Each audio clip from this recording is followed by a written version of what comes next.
Welcome to Ag Shorts. I'm Calen. With me is my father, Brandon. Today we discuss the difference between a head catch and a squeeze chute. Oftentimes we'll use them during branding, vaccinations, delousing slash deworming. So what's the difference between a head catch and a squeeze chute?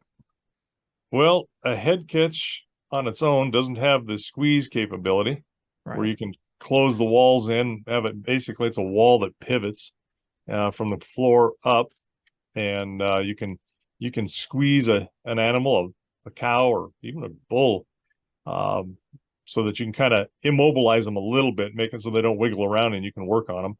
Whether you need to, lance them, a little sliver or something out of a jaw, or you need to brand them, or work on them, do something with them. When I was gonna Uh, say that's another thing too, is it's not necessarily a way to hurt them. no, It's more of a way to keep them from getting hurt because like you said, yep, you're immobilizing them while you try and do something. And oftentimes a squeeze chute is very beneficial to oh, yeah. injecting vaccinations and like you said, lancing things. Yeah, and keeps them moving around so much. And there are different ones. There's manual ones like the ones we would have, which have big levers and arms and mechanics to them. And Right. there are others with a lot guys that have a lot of volume, stockyards, veterinarians. They'll have them where they have hydraulics on them. And so you're Yeah. not using these big levers. You're just using a hydraulic ram, and they've got a little um, motor that runs it and runs the hydraulics, and you're on your way. Head catch. It's hard to do much without a head catch. Like I said, that head catch doesn't necessarily have the squeeze capability, but every squeeze chute has a head catch.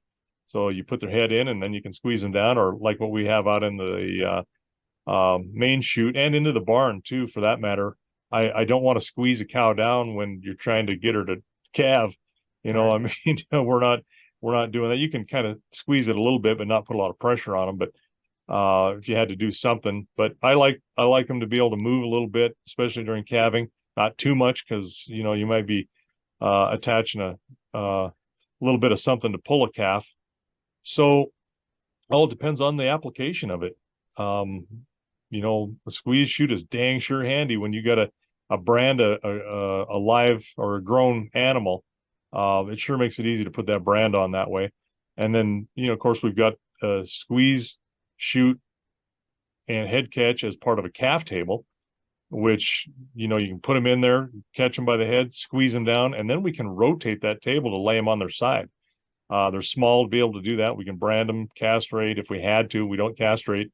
We usually band ahead of time, but those vaccinations can be done, branding, whatever else that you need to do to them, you can do on that table. And ours happens to flip one way and the other, depending on which side of the animal or brand goes on. I mean, it's pretty straightforward. It's just using the squeeze chute for more or less immobilization. And the head catch is always stop them from getting out because you Yeah, do and have hope. to grab them, but Yeah, and the point is you don't squeeze them to where it hurts. You just squeeze them to no, where they can't move.